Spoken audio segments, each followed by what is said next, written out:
back to my channel. If this is your first time, welcome. And if this is not your first time, thank you for coming back. So today we're going to be making this white and gold baby shower cake. So I already torted my cake and covered it in fondant. So I'm going to show you how I get my sharp edges. If you notice what I'm doing, I put a cake board on top of the cake and turned it upside down. Like you have to put a flat cake board and turn it upside down, and then move the fondant with a smoother towards the cake board underneath it. Do you understand? And then smoothing it around the cake board. See what I'm doing? I'm moving the fondant downward. That way your fondant meets at that point and it makes it really smooth, and the edges will be really sharp and stuff. So then you can turn it back in the right position once you're done with that, and it's smoothing everything all together. Okay, so now what I'm doing is I'm smoothing the sides of the cake, because that is a very important step. You want every part of your cake to be smooth. That way at the end of the day you get a finish, a nice perfect finish on your fondant cake. So now I'm going to cover the board. I know the board is already white, so you might think you don't need to cover it, but it's usually nice when you cover the board because it helps to tie your whole cake design together and it looks more professional that way. So regardless of the color of your cake board rhyming with your cake, you should always cover your board in fondant, except you're doing a buttercream cake, of course. So right now I'm going to cover the board, and then I'm going to apply the ribbons I usually use. I buy these ribbons from regular fabric stores. You can buy, sometimes I buy the gold ones or the silver ones. They are non-edible, but I feel like they help me tie my cake designs together and it comes seamlessly together without that much stress. You can as well cut out your borders out of fondant, but I like to use fabric ones because they're usually nice and very effortless. I don't know if you get me, but okay. So I'm going to wrap that round and then cut it once it gets to the end. Notice I'm attaching my ribbons with a glue and a brush. I made the glue with some fondant and by adding some water into the fondant in a cup and putting it into the microwave for a few seconds, maybe like 30-45 seconds. It become liquidy and sticky, so that's what I use as my glue. You can as well buy glue from the regular stores, but why buy when you can make yours yourself? Add some water to fondant and then use your brush to stay together and you have glue. So right now we're about to make the baby shoe. I already made the first one, so we're going to make the second pair.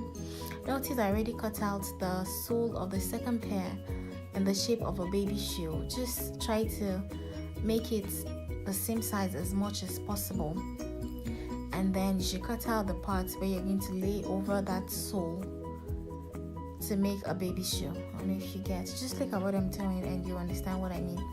I already cut out the sole, so now we're going to arrange this part on top of the sole and then glue it with the glue I told you how to make.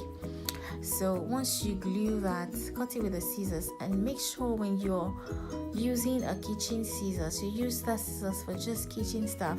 You don't use it for your hair or for other regular stuff, because you know you need to be hygienic. It's people's food. So try to make it as clean as possible. If you notice, every time I do something, I try to make sure my work is clean, because it's impossible for you to make sure your work is clean at the end of everything you have to do. So at every step you have to clean up your work, clean up your counter, clean up the extra icing sugar or whatever it is on your table. So right now I'm trying to form the 3D heart fondant shape. So the first thing you do is cut out some fondant and roll it in your fingers to make it circular, and using a sharp knife you should cut out like a rectangle or a rectangular shape from the fondant, and then use your fingers to shape it into a love shape-ish kind of. Do you get? That way it forms like a round-ish love shape. I don't know what that means. Normally I could have cut this out with a regular cutout. That would have been easier for me, but I wanted it to have like a 3D love heart shaped whatever. Do you get me? So that's why we're doing this, and it looks nicer and more realistic. So right now I'm trying to form the bow. I don't understand how the footage for forming the bow disappeared, but it did. And so we have to go on. So now guys, I'm just attaching all the decorations I already made to my cake. And notice for the heart-shaped fondant on top of it, I'm using a toothpick to make it stick in. For the other ones, you can just apply glue to stick it to your cake. You don't have to use a toothpick, but if you want it to stand upright, you have to use a toothpick or maybe a skewer to make it stand upright on top of your cake, because that was the effect I was trying to achieve. So now when we're done attaching, the next thing we do is to take some edible gold dust and then add some clear alcohol to it, maybe vodka or something. I usually use vodka. Make it a little thick, don't make it too watery, so you can like coat every part of your cake. Then we are going to paint with a smooth paintbrush. And when you're painting, make sure you're painting in like short strokes, that way you get better coating on your painted material. So we are going to paint the bows on top of our cake. I don't want to paint the whole shoe gold. I'm just going to paint the gold, the bow on top of the shoes, as well as the heart-shaped fondant around the cake. I'm so sorry guys, a lot of the footages I made got deleted while I was editing this video, but I hope you learned a thing or two while watching, especially how I made the bow. I wish like I could show you, I could have shown you guys how to make fondant bowls and stuff, but I'm sure you see in my new like future videos. But in the meantime, let me give you a few tricks about painting on fondant. Usually when you paint, it's best you take a brush that has like very neat bristles, and at the same time not too strong and not too hard. And when you paint in short strokes and start from the edges of whatever it is you're painting. That way your painting comes out neater and you see less like paint strokes on your actual objects that you already painted.